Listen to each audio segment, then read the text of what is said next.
Hi there, Sanmunani Molweni. Welcome to Fix Channel. If you're here, please subscribe before the end of the video. If returning, thank you for love and support. I appreciate you. Turn on this symbol. Siyaxoxa sihlangabeza season 8. Wait guys, uMakhwela-ke uthola iziyalo eziphuma kudade. Bayamtshela ukuthi hayibo wena ulo shut up. Makhalwa hlafuna ngoba njengamanje uthukhala ubuhlafuna. Esobe sixoxe ngelinye ilanga leyo ukukhala ubuhlafuna. Into ithi uMakhwela uyi-2K njengokwa social media. And manje uMakhwela isikhathi afika ngaso ufika amanye amakhosikazi asenazo izinto. Nezakhe zizobe yiqalwa phansi. Okusho ukuthi ezakhe zizoba secophelweni eliphezulu. Ngoba phela manje okwakhe sekuzoba okwesimanje manje yindlu nemoto. Kodwa manje na into esiyibuza yona uMakhe njengoba eyi-2K kusho ukuthi akazoyinuka i-honeymoon. Ngoba phela manje laphayana eMzumbe sezwa kuthiwa kusetshenzwa nge-timetable. Ngikhumbula ukuthi kuthiwa kukhona unyaka la uMayeni engawutholanga u-happy birthday to you ophuma kuMseleku ngoba uMseleku kwakade kuwusuku lomunye unkosikazi.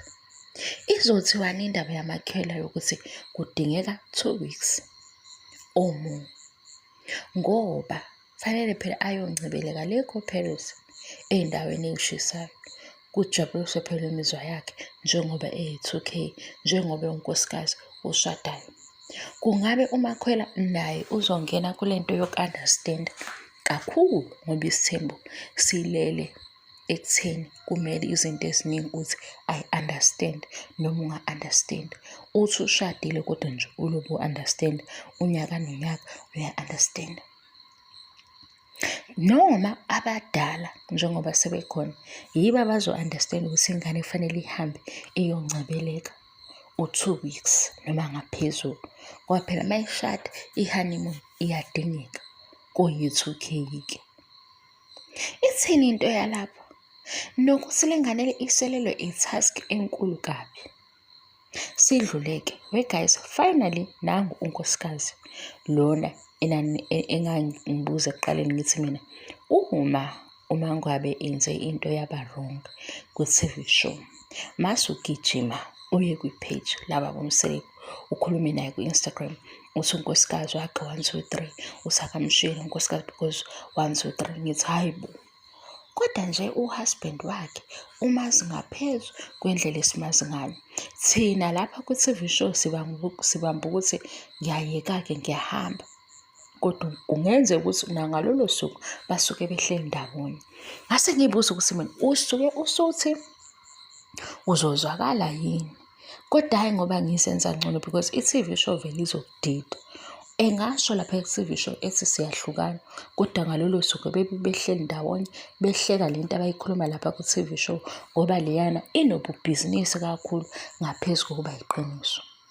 Ngayibuza-ke nami nganibuza ukuthi mase nisho ku-husband wakhe nisuke nithini ngempela ngoba akafikanga naye akafikanga kwi-TV show kukhona thina. Kodwa wafika naye sebeshadile kunkosikazi wakhe ebone ama-qualities athile kuyena ukuthi azasamshada. Manje uyobe isizwakala iyiqiniso yini into yokuthi mina ngithi lo nkosikazi uzele ukuthi nokuthi asishiyeke leyo. Ngithi mina nangu-ke lo esisobona kuye izinto zonke ey'qala indaba yakhe iqoqa. Mhlampe futhi lena yakhe indaba ngeke ize ibe nakho ukungingisa ngoba sizotshela ukuthi uyena ku-number 5 lo kade elindiwe.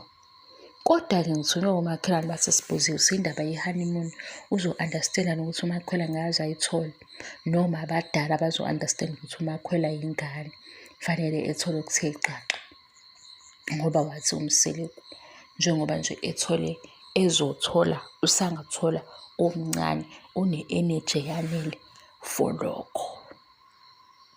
Kuningi engizoloku nginihemela ngakho kuze kufike u-season 8 ngomhla ka-22. Kodwa nami ngiyayibuza nje ukuthi indaba yaMakhwela ithini. Yena usezo-understand ukuthi indaba yakhe i-Friday and indaba yakhe kwenzakalani kule ndlu. Indaba yakhe guys ngicela uvalele video sengithukile. Thank you so much for your love and support. Ngiyabonga angiqedi. Bye.